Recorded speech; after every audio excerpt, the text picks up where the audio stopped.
પુરુષાર્જન, જીવ અધિકાર, ગાથા નંબર 10 નો ભાવાર્થ એ વિષય આપણો ચાલી રહ્યો છે. અહીંયા મૂળ પ્રકરણ વ્યવહાર સમ્યક્ત્વનું ચાલી રહ્યું છે. વ્યવહાર સમ્યક્ત્વના પ્રકરણની અંદર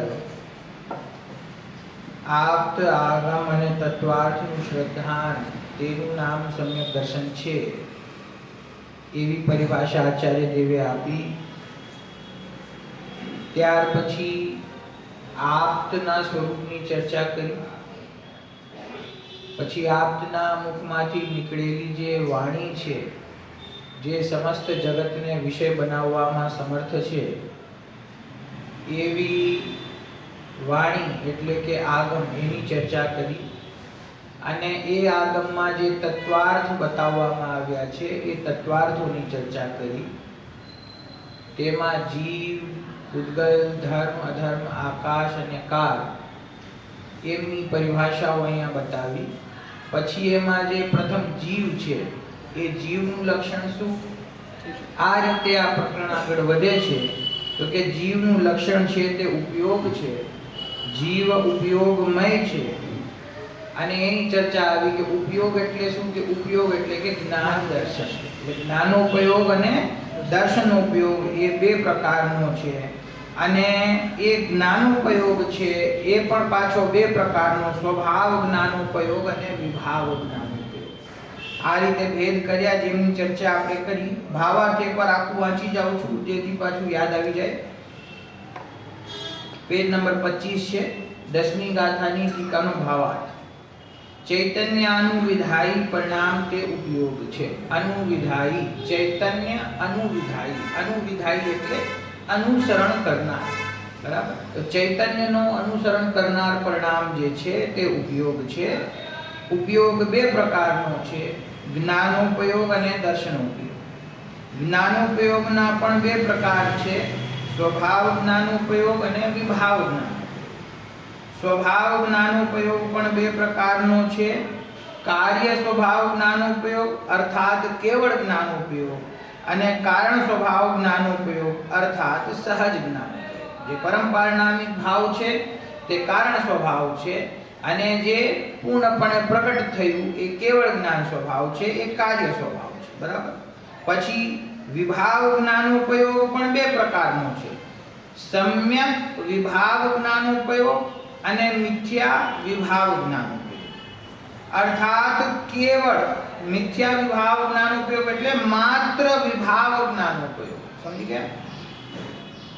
સમ્યક વિભાવ જ્ઞાનોપયોગના ચાર ભેદો: સુમતિ જ્ઞાનોપયોગ, સુશ્રુત જ્ઞાનોપયોગ, સુઅવધિ જ્ઞાનોપયોગ અને મનઃપર્ય જ્ઞાનોપયોગ. હવે એની બે ગાથાઓમાં કહેશે. મિથ્યા વિભાવ જ્ઞાનોપયોગ અર્થાત કેવળ વિભાવ જ્ઞાનોપયોગના ત્રણ ભેદો છે: કુમતિ જ્ઞાનોપયોગ, કુશ્રુત જ્ઞાનોપયોગ અને વિભંગ એટલે કે કુઅવધિ જ્ઞાનોપયોગ, બરાબર. આ રીતે આ જ્ઞાનોપયોગના સમ્યક અને મિથ્યા, સ્વભાવ અને વિભાવ એ રીતે અહીંયા આપણને ભેદ કરીને બતાવ્યા છે. છેલ્લો જે ભેદ છે કેવળ વિભાવ જ્ઞાનોપયોગ. અહીંયા કેવળ શબ્દનો અર્થ માત્ર છે, કેવળ જ્ઞાન નહીં. એક કાર્ય સ્વભાવ જ્ઞાનોપયોગ ઉપર વાત કરું તો કાર્ય સ્વભાવ જ્ઞાનોપયોગમાં લીધું કેવળ જ્ઞાન, બરાબર. આ ભેદ બરાબર ખ્યાલમાં આવી ગયા ને? મૂળ શું કયા ભેદ કર્યા? બે જ્ઞાનોપયોગના, સ્વભાવ જ્ઞાનોપયોગ, વિભાવ જ્ઞાનોપયોગ, બરાબર. પછી સ્વભાવ જ્ઞાનોપયોગના કેટલા ભેદ કર્યા? બે ભેદ કર્યા. કયા ભેદ છે? કારણ સ્વભાવ જ્ઞાનોપયોગ અને કાર્ય સ્વભાવ જ્ઞાનોપયોગ. કારણ સ્વભાવ એટલે પોતાનો પરમ પારિણામિક ભાવ, સમસ્ત પ્રકારના કર્મોપાધિથી રહિત, એનું નામ કારણ સ્વભાવ જ્ઞાનોપયોગ. અને કાર્ય સ્વભાવ જ્ઞાનોપયોગ એટલે કે પૂર્ણ રૂપે પ્રગટ થયેલી જ્ઞાનની પરમ શુદ્ધ પર્યાય છે, એટલે કે કેવળ જ્ઞાન. તો કેવળ જ્ઞાન પ્રગટ થયું એનો અર્થ શું થયો? કે નિયમથી પ્રગટ કરવા યોગ્ય જે કાર્ય હતું એ કાર્ય થઈ ગયું. બરાબર. તો કાર્ય સ્વભાવ જ્ઞાન ઉપયોગ એટલે કેવળ જ્ઞાન, અને કારણ સ્વભાવ જ્ઞાન ઉપયોગ એટલે કે પોતાનો આત્મ સ્વભાવ. હવે આવ્યા પછી વિભાવ જ્ઞાન ઉપયોગ. આ તો ભેદ થયા સ્વભાવના. પછી વિભાવ જ્ઞાન ઉપયોગ. તો વિભાવ જ્ઞાન ઉપયોગના બે ભેદ કર્યા. કયા બે ભેદ કર્યા? સમ્યક વિભાવ જ્ઞાન ઉપયોગ અને કેવળ વિભાવ જ્ઞાન ઉપયોગ. તો સમ્યક વિભાવ જ્ઞાન ઉપયોગ કયા થયા? સમ્યક વિભાવ જ્ઞાન ઉપયોગ એટલે કે મતિ જ્ઞાન, શુદ્ધ જ્ઞાન, અવધિ જ્ઞાન અને મનપર્યાય જ્ઞાન. અને માત્ર જે સર્વથા મિથ્યા રૂપ જ છે એવા વિભાવ જ્ઞાન ઉપયોગ કયા છે? તો કે કુમતિ જ્ઞાન, કુશ્રુત જ્ઞાન અને કુઅવધિ. તો કેવળ જ્ઞાન ક્યાં ગયું? આ મેં ચારની આ વાત કરી. મતિ, શ્રુત, અવધિ, મનપર્યાય ઈ કયા છે? સમ્યક. યાદ રહેશે ને? સમ્યક વિભાવ જ્ઞાન ઉપયોગ. અને કુમતિ, કુશ્રુત અને કુઅવધિ કયા છે? કે કેવળ અથવા મિથ્યા વિભાવ જ્ઞાન ઉપયોગ. તો આ 7 જ્ઞાનની વાત થઈ. 8મું કેવળ જ્ઞાન ક્યાં ગયું? તો કે કેવળ જ્ઞાન કાર્ય સ્વભાવ જ્ઞાન ઉપયોગ છે. કેવળ જ્ઞાન શું છે? કાર્ય સ્વભાવ જ્ઞાન ઉપયોગ. અને જે ત્રિકાળ જ્ઞાન સ્વભાવ છે એ ક્યાં ગયું? તો કે કારણ સ્વભાવ જ્ઞાન. આ રીતે જ્ઞાનના અહીંયા ભેદ કરવામાં આવ્યા છે. હવે 10મી ગાથાની ટીકા પૂર્ણ કરતા ટીકાકાર મુનરાજ શ્લોક કહે છે. 10મી ગાથા પછીનો શ્લોક છે શ્લોક નંબર 17. માલિની છંદ. અથ સકલ જીનોક્ત જ્ઞાન ભેદમ પ્રબુદ્ધ્વા. અથ સકલ જીનોક્ત જ્ઞાન ભેદમ પ્રબુદ્ધ્વા. પરિહત પરભાવ સ્વસ્વરૂપે સ્થિતો યઃ. પરિહત પરભાવ સ્વસ્વરૂપે સ્થિતો યઃ. સપદિ વિશતિ યત્ત ચિત્ચમત્કાર માત્રમ. સપદિ વિશતિ યત્ત ચિત્તમત્કાર માત્રમ. સભવતિ પરમશ્રી કામિની કામરૂપ. સભવતિ પરમ શ્રી કામિની કામરૂપ. જિનેન્દ્ર કથિત સમસ્ત જ્ઞાનના ભેદોને જાણીને જે પુરુષ પરભાવોને પરિહરી નિજ સ્વરૂપમાં સ્થિત રહ્યો થકો શીઘ્ર ચૈતન્ય ચમત્કાર તત્વમાં પેસી જાય છે, ઊંડો ઉતરી જાય છે, તે પુરુષ પરમશ્રી રૂપી કામિનીનો વલ્લભ થાય છે, અર્થાત મુક્તિ સુંદરીનો પતિ થાય છે. શું કહ્યું? આ જ્ઞાનોપયોગના બધા ભેદ કર્યા. તો કે છે અથ સકલ જીનોક્ત જ્ઞાન ભેદમ પ્રબુદ્ધ્વા. આ રીતે જિનેન્દ્ર પરમાત્મા દ્વારા કહેલા જીનોક્ત, જીન ઉક્ત, જિનેન્દ્ર પરમાત્મા દ્વારા કહેવામાં આવેલા સકલ જ્ઞાન ભેદમ, સમસ્ત જ્ઞાનના ભેદોને પ્રબુદ્ધ્વા જાણીને, પરિહૃત પરભાવ, જે પરભાવને છોડે છે, અને સ્વ સ્વરૂપે સ્થિતો યઃ, પોતાના સ્વરૂપમાં સ્થિત થાય છે. સપદી વિશતિ યત તત ચિત્ત ચમત્કાર માત્રમ. આ સંધિ વિચ્છેદ છે. યત તત ચિત્ત ચમત્કાર માત્રમ લખેલું છે ને, એમાંથી ભેદ કરશું તો શું નીકળશે? યત તત ચિત્ત ચમત્કાર માત્રમ. કે જે આ પોતાના ચૈતન્ય ચમત્કારમાં સપદી એટલે કે શીઘ્રતાથી, વિશતિ એટલે ઉતરી જાય છે, જે જીવ પોતાના ચૈતન્ય ચમત્કારમાં ઉતરી જાય છે, સભવતી તે થાય છે. શું થાય છે? પરમ શ્રી કામની કામરૂપ. કે એ પરમ લક્ષ્મી એટલે કે મોક્ષ લક્ષ્મી રૂપી સ્ત્રીનો વલ્લભ એટલે કે પતિ થાય છે, એટલે કે સિદ્ધ દશાની પ્રાપ્તિ કરે છે. શું કહે છે? કે આ જ્ઞાનોના ભેદ બતાવ્યા. આ જ્ઞાનના ભેદો સમજીને આપણને એમાંથી શું પ્રયોજન પકડાય?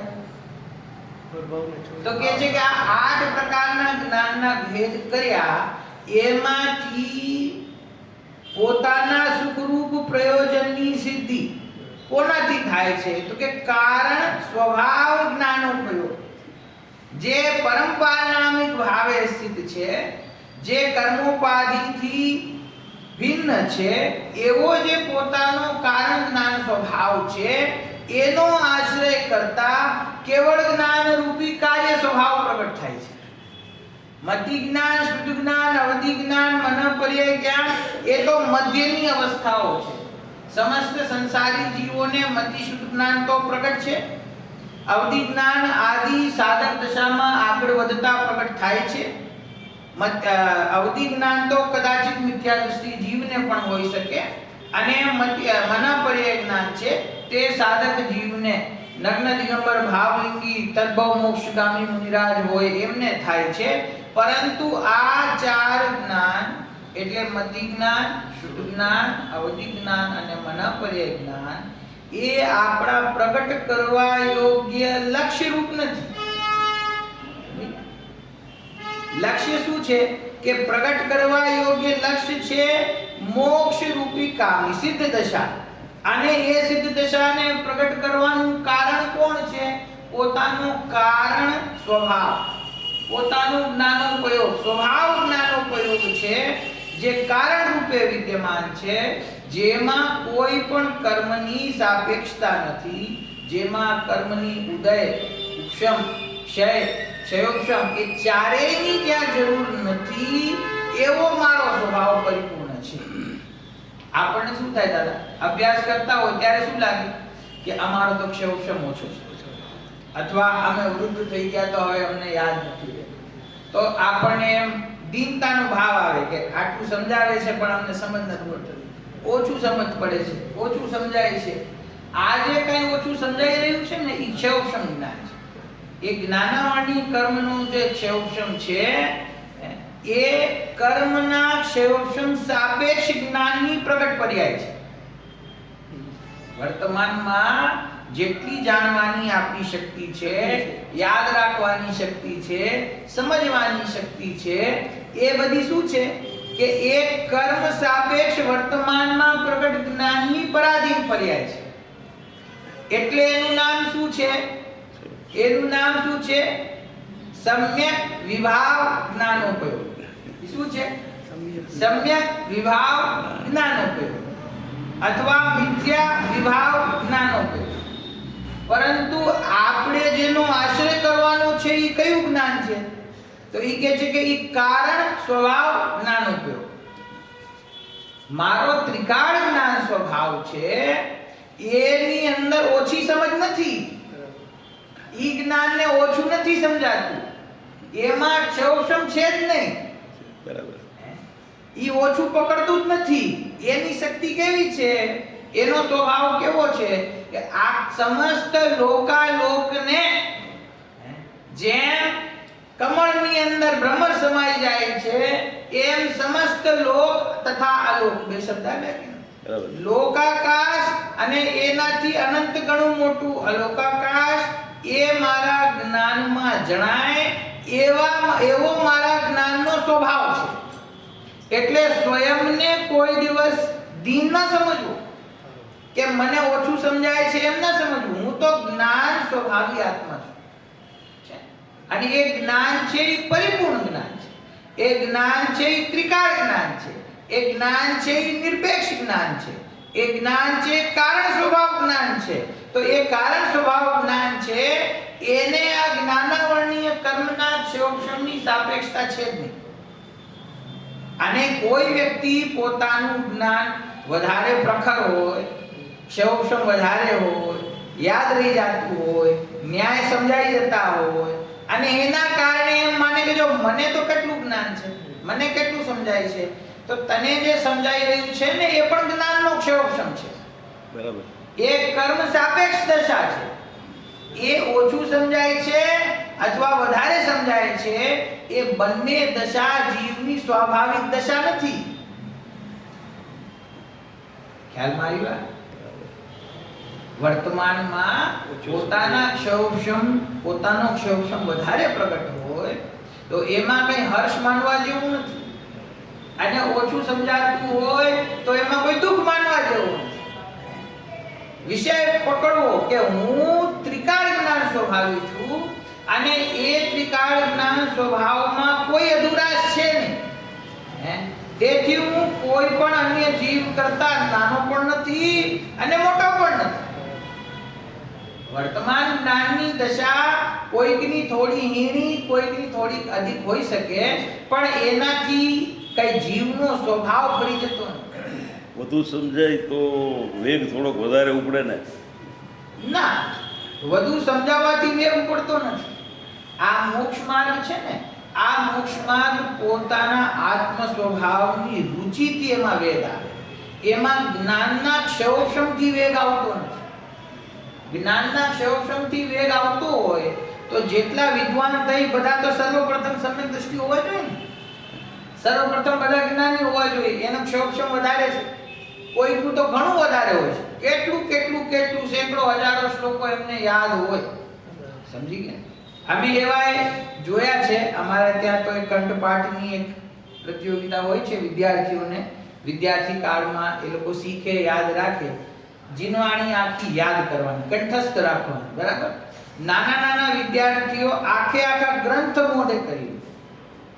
એવા પણ મેં ચમત્કાર જોયા છે. એક બેન હતા, વિપિનજી છે ને સતપથવાળા, એમના મોટા બેન.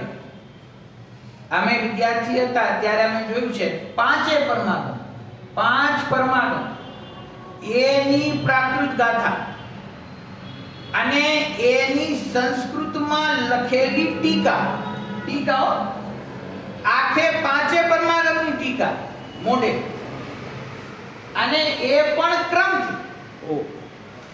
ક્રમથી. એટલે કઈ રીતે કે આ સભા બેઠી છે, તમારા હાથમાં સમયસાર આપે, તમારા હાથમાં પ્રવચનસાર, તમારા હાથમાં નિયમસાર. તમે એમ કહો સમયસારની 131મી નંબરની ગાથા બોલો તો એની ગાથા બોલે, એની ટીકા બોલે. તમે એમ બોલો કે પ્રવચનસારની અમુક ગાથા બોલો તો એ તરત એના પછી બોલે. તમે કહો નિયમસારની ગાથા બોલો તો એ બોલે. ગાથાની ટીકા પણ એટલું છે ઓપ્શન. આનો અર્થ એક થયો રુચિ વગર તો આવું થાય નહીં ને. રુચિ તો છે ને, જ્ઞાનથી નથી પણ અંદરની રુચિ. હા, એટલે કહેવાનો અર્થ શું કે જ્ઞાનનો ક્ષયોક્ષમ ઓછો હોય કે વધારે હોય એનાથી મોક્ષ માર્ગ નથી. મોક્ષ માર્ગ પોતાના સ્વભાવની જે રુચિ છે અને સ્વભાવની જે પકડ છે અને એની પ્રતીતિ છે એનાથી મોક્ષ માર્ગ. સ્વભાવની રુચિ એટલે શું? એને અંદર આત્મ સ્વભાવની વાત આવે ને ત્યારે એને એમ થવું જોઈએ આ હું છું. જગતમાં 5 ઇન્દ્રિયના વિષયોમાં કેવી રુચિ આવે? રુચિ આવે ને એવી રુચિ અહીંયા આવવી જોઈએ. આ એવું નથી કે સાયન્સની જેમ, વિજ્ઞાનની જેમ, ભૂગોળની જેમ, ગણિતની જેમ કક્ષા ચાલી રહી છે એટલે ભણી જતો હોય તો એમાંથી કામ ન થાય. એને ભલે ને બધું યાદ રહી જતું, ભલે ને પરીક્ષા માટે તૈયારી કરી હોય, 1000 પ્રશ્ન ભરી નાખે, એ ક્ષયોક્ષમ છે. 1000 પ્રશ્ન ભરી નાખો એ ક્ષયોક્ષમ છે. એનાથી કાર્ય સિદ્ધ થતું નથી. તો કોઈ એમ કે હારું અમે તો ભર્યું જ નથી, ઈ કે ઈ તમે જે કરો છો એ પ્રમાદ છે, એનાથી એ કાર્ય થવાનું નથી. બરાબર.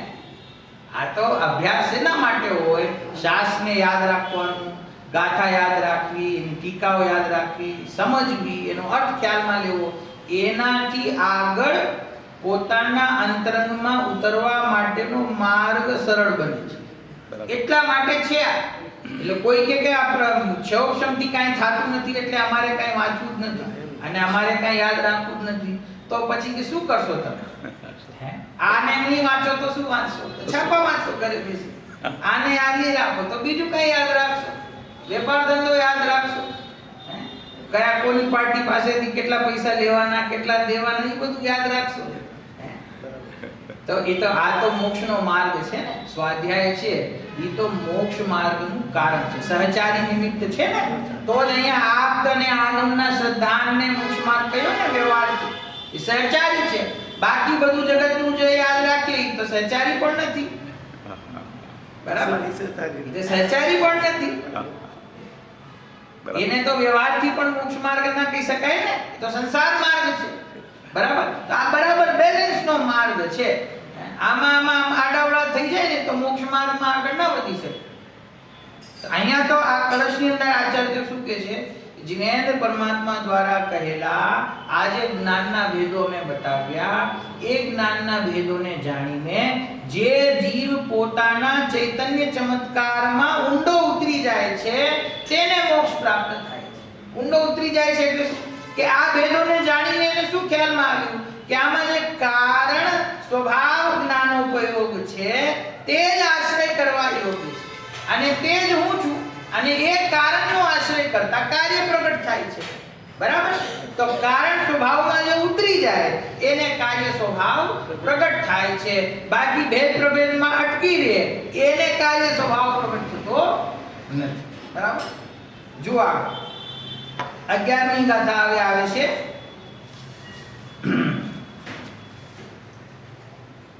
પ્રાકૃતમાં વાંચીએ છીએ આપણે. પાનું 25 છે. કેવલમિન્દ્રિય રહિયમ કેવલમિન્દ્રિય રહિયમ અસહાયમ તસહાવણાણંતિ અસહાયમ તમ સહાવણાણંતિ સન્નાણી દર્વ્યપ્પે સન્નાણી દ્રવ્યપે વિહાવણાણં હવે દુવિહમ વ્યાવણાણં હવે દુઈહમ. કેમ શું થયું? કેમ આગળ પાછળ? રુચિનો અર્થ સાચો શું થાય? રુચિનો અર્થ રુચિનો અર્થ છે પોતાના સ્વભાવની પ્રતીતિ રૂપ રુચિ. વિષયોના ભેદને જાણવાનું નહીં, વિસ્તારને જાણવાની રુચિ નહીં, પણ એમાં જે મૂળ પોતાના સ્વરૂપની વાત આવી તો એ તરફની ભાવના કે આ હું છું અને આ મને પ્રગટ કરવું છે. પોતે ને પોતે એમાંથી હા, એની રુચિ કે આ મને કેવી રીતે પ્રગટ થાય એવી ભાવના, એનું નામ રુચિ છે.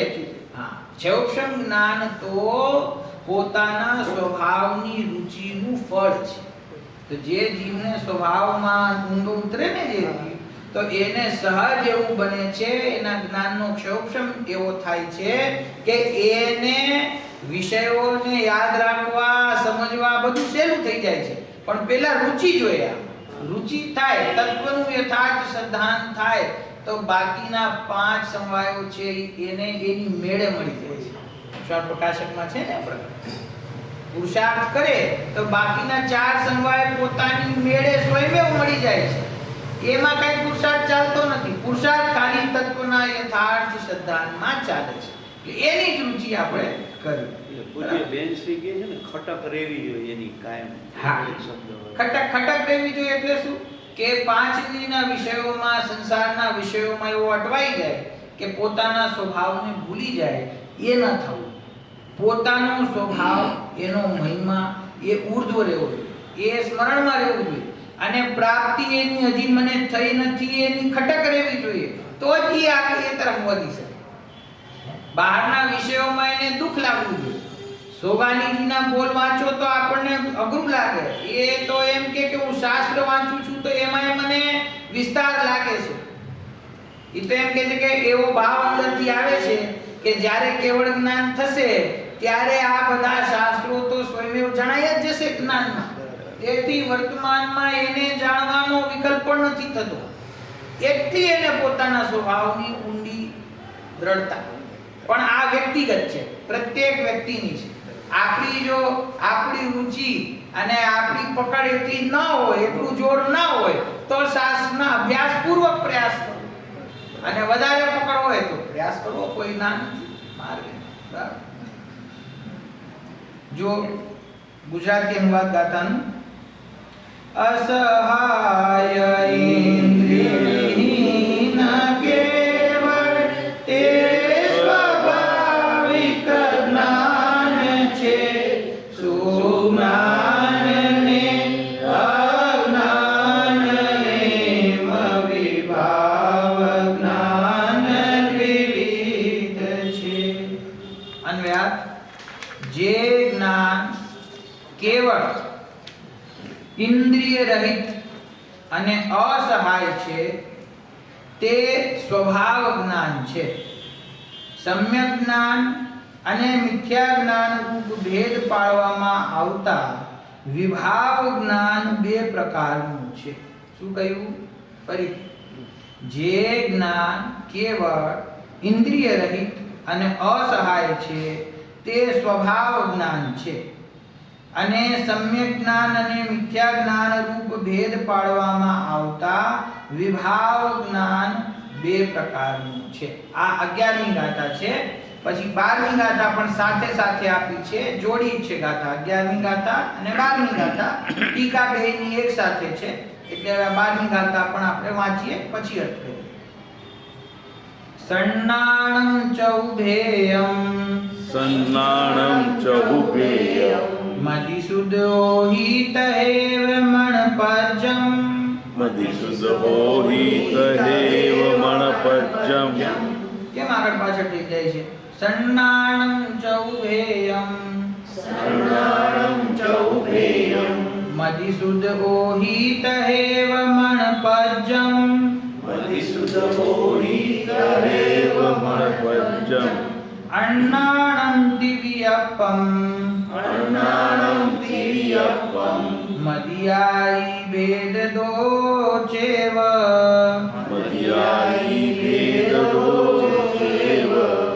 મતિ શ્રુત અવધિ મનઃ પર્યય ભેદ છે સુજ્ઞાનના. કુમતિ કુઅવધિ કુશ્રુત એ ત્રણ ભેદ છે અજ્ઞાનના. જે વાત પેલા 10મી ગાથાના ભાવાર્થમાં કહી દીધી, ત્યાં લખેલું જ હતું કે આગળ 11મી અને 12મી ગાથામાં એની ચર્ચા આવશે. એ ભાવાર્થમાં એ શું કામ સ્પષ્ટ કર્યું? કારણ કે ત્યાં વિભાવ જ્ઞાન બે પ્રકારનું બતાવ્યું. 10મી ગાથામાં આચાર્ય દેવે એમ લખ્યું કે સ્વભાવ જ્ઞાનોપયોગ છે એ બે રૂપે છે, કારણ રૂપ અને કાર્ય રૂપ. અને વિભાવ જ્ઞાન છે એ કુમતિ, કુશ્રુત અને કુઅવધિ રૂપ છે. પછી ત્યાં ભાવાર્થમાં એ વાત સ્પષ્ટ કરવામાં આવી કે જે વિભાવ જ્ઞાન છે, વિભાવ જ્ઞાન ઉપયોગ, એના પણ બે ભેદ છે. એ આગળ આમાં 11મી 12મી ગાથાનો વિષય છે, પણ એ ત્યાં સ્પષ્ટતા કરવી જરૂરી હતી. કારણ કે ત્યાં મતિ, શ્રુત, અવધિ અને મનપર્યય એ ચાર જ્ઞાન ક્યાં ગયા, એ કઈ શ્રેણીમાં મૂક્યા એ નહોતું ખ્યાલ આવતું. એટલે એમને કહ્યું શું છે કે એ સમ્યક વિભાવ જ્ઞાન ઉપયોગ છે. એ જ વાત અહીંયા છે. બરાબર? જે કેવળ ઇન્દ્રિય રહિત અને અસહાય છે તે સ્વભાવ જ્ઞાન છે.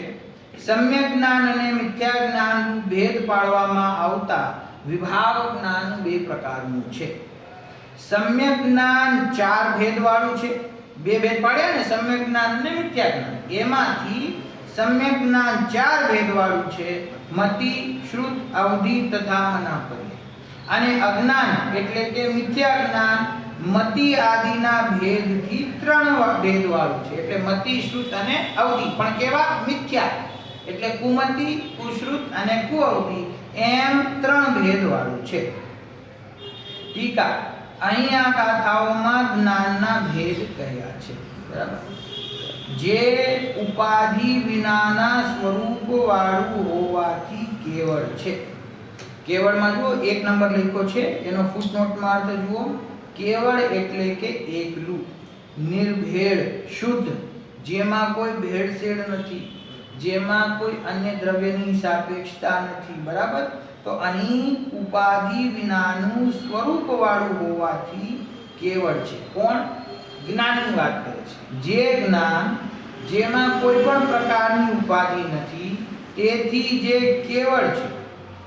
પછી આવરણ વિનાના સ્વરૂપ વાળું હોવાથી ક્રમ, ઇન્દ્રિય અને વ્યવધાન એટલે કે દેશ કાળ આદિના વ્યવધાન રહિત છે. આ જો બહુ સરસ ઊંડો અર્થ છે. કેવળનો અર્થ કર્યો, પછી ઇન્દ્રિય રહિત અને અસહાય છે, એનો અર્થ આ કર્યો. આવરણ વિનાના સ્વરૂપ વાળું હોવાથી કેવું છે જ્ઞાન? કારણ સ્વભાવ જ્ઞાન ઉપયોગની વાત થઈ રહી છે. એ કેવું છે? એમાં આવરણ વિનાના સ્વરૂપ વાળું હોવાથી. આવરણ વિના વાળું હોવાથી એમ નથી કહ્યું. જે આવરણથી રહિત છે એમ નહીં. આવરણથી રહિત કે શું? તો કાર્ય સ્વભાવ જ્ઞાનોપયોગ એટલે કે કેવળ જ્ઞાન અર્થ થઈ જશે. આ અહીંયા કે છે આવરણ વિનાના સ્વરૂપ વાળું હોવાથી. એનો સ્વભાવ કેવો છે? એ સ્વભાવ એવો છે કે એમાં કર્મનું આવરણ આડે આવતું જ નથી, એવો એનો સ્વભાવ છે. ગમે તેટલા જ્ઞાનાવરણી કર્મનો ઉદય હોય તો સંપૂર્ણપણે જ્ઞાન ઢંકાઈ જાય એવું બનતું નથી. ગમે તેવો તીવ્ર ઉદય હોય જ્ઞાનાવરણી કર્મનો, પણ જ્ઞાન સંપૂર્ણપણે ઢંકાતો નથી. નિબોધિયા જીવને પણ ક્ષયોક્ષમનો એક અંશ ખુલ્લો છે, એટલે કે જ્ઞાનનો અંશ ત્યાં ખુલ્લો છે. એના ઉપર કોઈ આવરણ થતું નથી, એ નિરાવરણ છે. તો કહે છે કે જે આવરણ વિનાના સ્વરૂપ વાળું હોવાથી ક્રમ, ઇન્દ્રિય અને દેશ કાળ આદિ વ્યવધાન રહિત છે. ત્રણ વસ્તુ કહી કે જેમાં આવરણ નથી એવું સ્વરૂપ હોવાથી જે ક્રમ, હવે અહીંયા પાછી કાર્ય સ્વભાવ જ્ઞાન ઉપયોગની વાત છે કે જે ક્રમ એટલે ક્રમથી જાણવાનો જેમાં કોઈ વિધાન છે નહીં, ઇન્દ્રિયોના માધ્યમથી જે જાણતું નથી, અને દેશ કાળ આદિ વ્યવધાનથી રહી છે. એટલે કે અમુક ક્ષેત્રને જ જાણી શકે, અમુક દ્રવ્યોને જ જાણી શકે, એના અમુક ગુણોને જ જાણી શકે, અન્યને ન જાણી શકે એવું એનું સ્વરૂપ નથી. આ કોની વાત થઈ રહી છે? કાર્ય સ્વભાવ જ્ઞાન ઉપયોગ. શેની વાત છે? આ કેવળ જ્ઞાન છે ને. જો આગળ આવશે, જો એક લીટી વાંચી જાઉં છું. એક વસ્તુમાં નહીં વ્યાપતું હોવાથી સમસ્ત વસ્તુઓમાં વ્યાપતું હોવાથી અસહાય છે, તે કાર્ય સ્વભાવ જ્ઞાન છે. કારણ જ્ઞાન પણ તેવું છે. આ શું કહ્યું?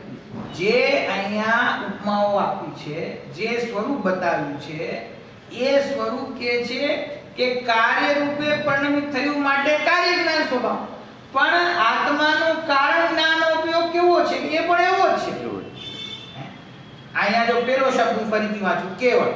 કેવળ જ્ઞાન માટે પહેલું શબ્દ કયું આવ્યું? કેવળ. તો કેવળ એટલે શું? તો કહ્યું કે ઉપાધિ વિનાના સ્વરૂપ વાળું હોવાથી કેવળ છે. હવે કારણ સ્વભાવ જ્ઞાનનો ઉપયોગ છે, એમાં પણ કોઈ પ્રકારની ઉપાધિ નથી, અને એનું પૂર્ણ શુદ્ધપણે જ્યાં આશ્રય થઈને પરિણમન થયું તો કાર્ય સ્વભાવ પ્રગટ થયું, કેવળ જ્ઞાન પ્રગટ થયું, તો એમાં પણ કોઈ ઉપાધિ નથી એમ કે છે. સમજી ગયા? આવરણ વિનાના સ્વરૂપ વાળું હોવાથી કારણ સ્વભાવ છે, એ પણ આવરણથી રહિત સ્વભાવ વાળું છે, અને કેવળ જ્ઞાન પ્રગટ થતા એમાં પણ કોઈ જ્ઞાનાવરણ દર્શનાવરણનું આવરણ નથી. તો જ્ઞાનાવરણ દર્શનાવરણનું આવરણ નહીં હોવાથી એ જ્ઞાનમાં ક્રમથી જાણવાની વ્યવસ્થા નથી. શું કે છે? કેવળ જ્ઞાન છે, ત્રણ લોક ત્રણ કાળના સમસ્ત વિષયોને જાણે ને, તો દાદા એમાં કઈ ક્રમ તો હશે કે નહીં? ક્રમથી જાણે કે ન જાણે? ક્રમ એમાં જરૂરી નથી. જો ક્રમથી જાણવા જાય ને તો આખા જગતને જાણવામાં અનંતકાળ લાગી જાય. ક્રમથી જાણવા જાય. પણ કેવળ જ્ઞાનની શક્તિ કેવી છે? દર્પણવત. બધી જગ્યાએ એમાં દર્પણનું ઉદાહરણ છે ને. દર્પણની સામે આ 100 વસ્તુઓ પડી હોય તો એમાં કઈ ક્રમથી દેખાતી નથી, બધી એક સાથે એક સમયમાં પ્રતિબિંબિત થાય છે ને. એવી જ રીતે આખું જગત કેવળ જ્ઞાનમાં દર્પણવત સ્પષ્ટ થાય છે, એક જ સમયમાં. ક્રમથી જાણતા નથી. બીજી વાત કે ઇન્દ્રિયોથી રહિત છે. એ કેવળ જ્ઞાન કેવું છે? ઇન્દ્રિયથી રહિત. 5 ઇન્દ્રિય. કેવળ જ્ઞાની પરમાત્મા હોય, અનંત પરમાત્મા છે, તો હજી મનુષ્ય શરીર તો છે ને, તો 5 ઇન્દ્રિયો તો છે ને. તો ઈ આખા વિશ્વને જે જાણી રહ્યા છે કેવળ જ્ઞાનમાં, તો એમાં આંખથી જોઈ રહ્યા છે, કાનથી સાંભળી રહ્યા છે, શું કરી રહ્યા છે? કે એને તો કેવળ જ્ઞાન પ્રગટ થયું. કેવળ જ્ઞાન પ્રગટ થતા મતિ જ્ઞાન, શુદ્ધ જ્ઞાન, અવધિ જ્ઞાન, મનપરે જ્ઞાન, એ 4 જ્ઞાનોનો અભાવ થઈ જાય છે. શું કામ અભાવ થઈ જાય છે? કારણ કે હવે એની કોઈ આવશ્યકતા જ નથી. એ બધા જ્ઞાનો તો કોઈક રૂપીને, કોઈક અરૂપીને, કોઈક પરોક્ષપણે જાણે છે. એ બધા કોઈક પ્રત્યક્ષ છે તો અલ્પ જાણે છે, પરંતુ કેવળ જ્ઞાન તો રૂપીને અરૂપીને સંપૂર્ણપણે જાણનાર છે. તો બાકી 5 ઇન્દ્રિયોની હવે કોઈ જરૂર રહી નથી. ઇન્દ્રિયોના માધ્યમથી જ્ઞાન પ્રગટ થાય એવી પરાધીનતા કેવડી પરમાત્માને નથી. તો ઇન્દ્રિયોથી જાણતા નથી, ક્રમથી જાણતા નથી અને વ્યવધાનથી રહિત છે. એટલે કે દેશ કાળ આદિના વ્યવધાનથી રહિત છે. વ્યવધાન એટલે શું? જુઓ નીચે. વ્યવધાન એટલે આડ, પડદો, અંતર, આંતરું, વિઘ્ન. કે એના જ્ઞાનમાં ત્રણેય લોક સ્પષ્ટ જણાય છે. એમાં હવે કોઈ વિઘ્ન છે નહીં. કોઈ એમ કે સુમેરુ પર્વત હોય તો સુમેરુ પર્વતની બીજી બાજુ શું છે કેવી રીતે દેખાય? દેખાય કે ન દેખાય? હે? આ મધ્યલોકની નીચે નરક આદિ છે તો એ દેખાય કે ના દેખાય? જણાય કે ના જણાય?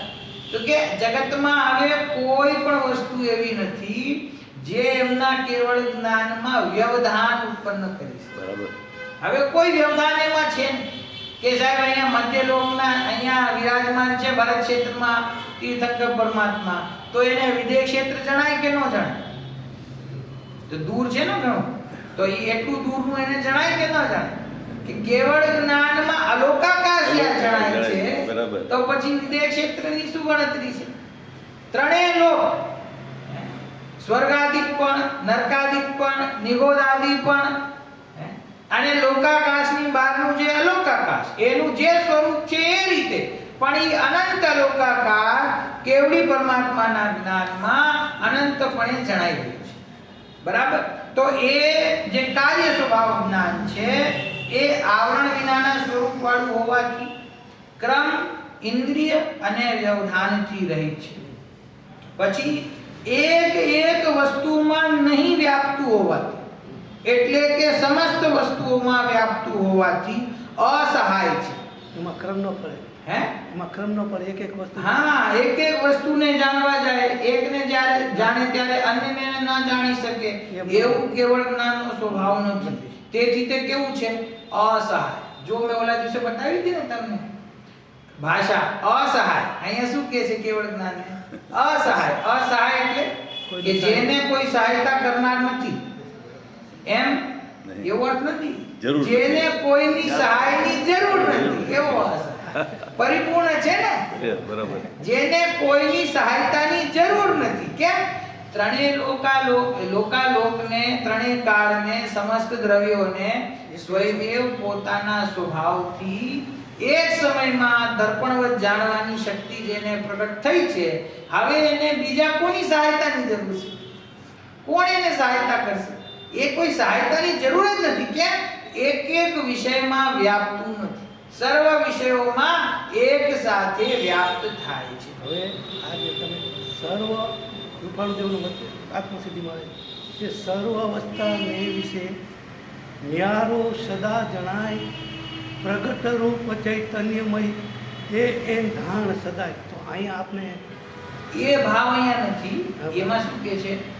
બધી અવસ્થાઓમાં જે ન્યારો જણાય છે, ન્યારો જણાય, એ તો ગમે તેવી પર્યાય થાય, ગમે તે થાય, પણ એમાં પોતાનો સ્વભાવ હંમેશા એનાથી ભિન્ન, એવો ને એવો, એવો ને બધી એવો. અવસ્થામાં જુદું. હા, એક સ્વરૂપ રહેલું છે, એમાંથી આપણને ખ્યાલ આવે છે. બરાબર. જે ચૈતન્ય રૂપ છે એ નાણ સદાય. એટલે શું? કે જે પણ પરિણતિ થાય એનાથી ભિન્ન પોતાનો ચૈતન્ય સ્વભાવ હંમેશા એવો ને એવો પોતાના સ્વરૂપમાં પ્રતિષ્ઠિત છે. બરાબર. એ જુદી વાત છે. અહીંયા શું કહે છે? આખા જગતમાં જેટલા દ્રવ્યો છે એ સમસ્ત દ્રવ્યોમાં, જો અન્ય મતમાં એમ વાત આવે કે ભગવાન છે એ કણ કણમાં વ્યાપ્ત છે, કણ કણમાં વ્યાપ્ત છે. વિષ્ણુ છે ને, તો વિષ્ણુનું સ્વરૂપ શું છે? પ્રભુત્વ. તો એ શું છે કે કણ કણમાં વ્યાપ્ત છે. તો કે છે અહીંયા જીનેન્દ્ર પરમાત્મા કેવડી ભગવાન પણ કણ કણમાં વ્યાપ્ત છે. કણ કણમાં વ્યાપ્ત છે એટલે શું? પોતે જઈને ત્યાં એના આત્મ સ્વરૂપનો અંશમાં છે એમ નથી, પણ કણ કણમાં વ્યાપ્ત છે. એટલે કે એમનું જે જ્ઞાન છે એ જ્ઞાન કેવું છે? અવ્યાવાદી જ્ઞાન છે. હવે એ જ્ઞાનને કોઈ વ્યવધાન છે નહીં. એટલે એક પરમાણુને એમનું જ્ઞાન જાણી રહ્યું છે. જગતનો એક પરમાણુ એમના જ્ઞાનમાં જણાઈ રહ્યો છે. એમાં કોઈ બાધા આવી શકતી નથી. તો ત્રણેય લોકમાં અને અલોકાકાશમાં પણ એમનું જ્ઞાન વ્યાપ્ત છે. તેથી એમ કહેવામાં આવે કે કણ કણમાં વ્યાપ્ત છે. તેથી એમ કહેવામાં આવે કે ત્રણ લોકના નાથ છે, કે એમના જ્ઞાનમાં ત્રણ લોક જેવું જણાઈ રહ્યું છે એવું ત્રણ લોક બીજા કોઈ પણ ઈશ્વરના જ્ઞાનમાં જણાતું નથી. સમસ્ત જે પૂર્ણ વિતરાગતા અને પૂર્ણ સર્વજ્ઞતા એટલે સર્વજ્ઞતા તો પૂર્ણ જ હોય, જ્ઞાની પરિપૂર્ણતા રૂપ સર્વજ્ઞતા અને પૂર્ણ વિતરાગતા એવા ગુણો જેને પ્રગટ ન થયા હોય એવા કોઈ પણ જીવને લોકાલોક જણાય એવું સંભવ જ નથી. સમજી ગયા? અને જેને પૂર્ણ વિતરાગતા પ્રગટ થઈ નથી એવા કોઈ જીવને, એવા પુરુષને, એવા સ્ત્રીને ભગવાન કહેવું એ પણ યોગ્ય નથી. જેને વિતરાગતા ન હોય અને જેને સર્વજ્ઞતા ન હોય તો પછી એમાં અને આપણામાં ફેર શું? નિયમસારના મંગલાચરણમાં એ જ વાત આવે કે એ તો જ્ઞાનમાં, કષાયોમાં, વિકારી ભાવમાં આપણા જેવા જ છે, તો પછી આપણે એને ભગવાન કઈ રીતે કહેવાય? ભગવાન તો પૂર્ણ વિતરાગી અને સર્વજ્ઞ હોય એ જ ભગવાન છે જગતમાં, અન્ય કોઈ ભગવાન છે નહીં. અને એવા જે કાર્ય પરમાત્મા છે એમનું જે કાર્ય શુદ્ધ જ્ઞાન છે, એમનું જે કેવળ જ્ઞાન છે એ કેવળ જ્ઞાન આવું છે. કેવું છે? કે કેવળ છે, અસહાય છે, વ્યવધાન રહિત છે. સમજી ગયા? ઇન્દ્રિયોથી રહિત છે એવો એમનો કાર્ય સ્વભાવ જ્ઞાન છે. જો શું કે છે આગળ, એક એક વસ્તુમાં નહીં વ્યાપતું હોવાથી, એટલે કે સમસ્ત વસ્તુઓમાં વ્યાપતું હોવાથી અસહાય છે. તે કાર્ય સ્વભાવ જ્ઞાન છે. આ કોની વાત આવી? તે કાર્ય સ્વભાવ જ્ઞાન છે, કેવળ જ્ઞાન છે. હવે કે છે કારણ જ્ઞાન પણ તેવું જ છે. જે કારણ સ્વભાવ જ્ઞાનનો પ્રયોગ છે એનું જ ખરેખર આ સ્વરૂપ છે. અને એ સ્વરૂપના આશ્રયે પૂર્ણ શુદ્ધ પરિણતિ પ્રગટ થવી એનું નામ કાર્ય સ્વભાવ જ્ઞાન છે. નથી ખ્યાલમાં આવતું? ભાઈ આ વાત કરી ને કેવળ, પહેલી અહીંયા મહિમા શું કરી જ્ઞાનની? કે કેવળ છે. બીજું શું કહ્યું? કે આવરણ વિનાના સ્વરૂપ વાળું છે. તેથી ક્રમ, ઇન્દ્રિય અને દેશ કાળ આદિ વ્યવધાનથી રહિત છે અને સમસ્ત વસ્તુઓમાં એક સાથે વ્યાપતું હોવાથી અસહાય છે. આ વિશેષણ કોના છે? તો કે આવું કાર્ય સ્વભાવ. આ કોના વિશેષણ છે? કાર્ય સ્વભાવ જ્ઞાન એટલે કેવળ જ્ઞાન. શબ્દોમાં બહુ ના ઉલਝવું, કેવળ જ્ઞાન. આ કોની વાત છે? ચાર વિશેષણ કોના છે? ઇન્દ્રિયોથી નથી જાણતું, ક્રમથી નથી જાણતું, એમાં કોઈ વ્યવધાન નથી, સમસ્ત વિષયોને એક સાથે વ્યાપે છે માટે અસહાય છે. આ કોની પરિભાષા છે બધી? તો કે આ કેવળ જ્ઞાનની પરિભાષા. તો કેવળ જ્ઞાનનો મહિમા આવ્યો. હવે જે છે કે કારણ સ્વભાવ જ્ઞાન છે ને એ પણ એવું જ છે. આ કાર્ય સ્વભાવ જ્ઞાનની મહિમા તો આવી, પણ આ કાર્ય સ્વભાવ જ્ઞાન કોના આશ્રય પ્રગટ થાય છે? કે જેના આશ્રય પ્રગટ થાય છે ને એ પણ કેવળ છે. બરાબર. એ પણ આવરણથી રહી સ્વભાવ વાળું છે. એ પણ ક્રમથી, ઇન્દ્રિયોથી નથી જાણતું. એ પણ કોઈ વ્યવધાન એના જાણવામાં છે નહીં. અને એ પણ ક્રમથી વિષયોને ગ્રહણ કરે એવો એનો સ્વભાવ નથી. તેથી અસહાય છે. એટલે સ્વભાવથી છે એમ છે ને? હા, સ્વભાવ પણ અસહાય છે. ખાલી કેવળ જ્ઞાન અસહાય છે એમ નહીં. સ્વભાવને પણ કોઈની સહાયતાની જરૂર નથી. પરિપૂર્ણ વસ્તુ છે ને, અનાદિ અનંત છે. એને કોઈના સ્વભાવ, કોઈ અન્યની જરૂર નથી. જાણવા માટે એને ઇન્દ્રિયોની જરૂર નથી. જાણવા માટે એને કોઈ વ્યવધાન નથી. કેમ? એનો સ્વભાવ છે જાણવો. એના સ્વભાવમાં શું વ્યવધાન? કોઈ વ્યવધાન છે નહીં. જે કાંઈ વ્યવધાન છે, કોઈ એમ કે ભાઈ જ્ઞાનાવર્ણિકનો ઉદય તો છે ને, દર્શનાવર્ણિક કર્મનો ઉદય તો છે ને, એ જે ઉદય છે ને એનો જેટલો પ્રભાવ છે એ સમસ્ત પ્રભાવ પરિણતિમાં છે. બરાબર. એના ઉદયનો પ્રભાવ મારા સ્વભાવમાં નથી. સમજ્યા? આત્માના અનંત ગુણો છે. અનંત ગુણ છે એ અનંત ગુણોની જે પરિણતિ પ્રગટ થઈ રહી છે એ પરિણતિમાં નિમિત્ત નૈમિત્તિક સંબંધે જે કર્મનો ઉદય ચાલતો હોય એનો પ્રભાવ લક્ષિત થાય છે, પણ મારા સ્વભાવમાં કાંઈ ફેર પડતો નથી. મારું સ્વભાવ અનંત જ્ઞાન સ્વરૂપી છે, એ અનાદિકાળથી છે, ત્રિકાળ છે. એક મને જ્ઞાનાવરણી કર્મનો ઉદય પણ અનાદિકાળથી ચાલી રહ્યો છે, છતાં પણ મારા જ્ઞાનનો એક અંશ એનો આજ સુધી ઘાત થયો નથી થયો. તો જ્ઞાનાવરણી કર્મ મારું શું બગાડી શકે? કાંઈ ન બગાડી શકે. એને ભલે કહેવાય કે ઈ ઘાતી કર્મ છે, પણ એ કઈ જીવનો ઘાત કરી શકતો નથી. ઈ એની પરિણતિનો ઘાત કરે છે. પરિણતિમાં ઘાત થાય છે ત્યારે એમ થાય છે કે મારા પરિણતિમાં ઘાત છે, ઈ પણ ક્યાં સુધી? જ્યાં સુધી પરિણતિ બહિર્લક્ષી છે. બરાબર. જે બહિર્લક્ષી છે એવી પરિણતિનો ઘાત કરે છે, માટે ઘાતી કર્મ છે. સ્વભાવનો ઘાત કરતો નથી. એ વખતે ખ્યાલમાં થયો કે સ્વભાવનો ઘાત નથી કરતો. બરાબર. એટલે અહીંયા આ ગાથામાં એમ કે છે, પહેલા તો કાર્ય સ્વભાવ જ્ઞાનની વાત કરી અને કાર્ય સ્વભાવ જ્ઞાનનું જે સ્વરૂપ બતાવ્યું એ જ સ્વરૂપ એવું જ કારણ સ્વભાવ જ્ઞાન છે એમ અહીંયા કહ્યું. શાથી જો આ બે લીટી વાંચી જાઉં છું બસ. શાથી શું કામ એવું કહ્યું કે કાર્ય સ્વભાવ જ્ઞાન છે એવું જ કારણ સ્વભાવ જ્ઞાન છે? શાથી તો કે છે કે નિજ પરમાત્મામાં રહેલા સહજ દર્શન, સહજ ચારિત્ર, સહજ સુખ અને સહજ પરમ ચિત્ત શક્તિ રૂપ નિજ કારણ સમયસારના સ્વરૂપોને યુગપદ જાણવાને સમર્થ હોવાથી તેવું જ છે આમ શુદ્ધ જ્ઞાનનું સ્વરૂપ કહ્યું. શું કે છે?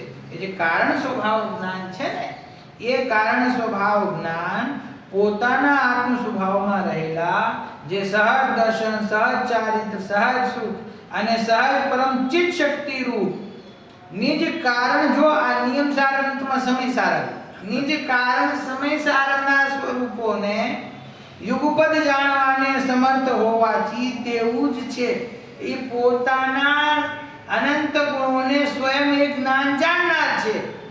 સમજી ગયા? જ્ઞાનની શક્તિ કેવી છે કે સ્વયંને જાણે છે અને અન્યને જાણે છે. સમજી ગયા?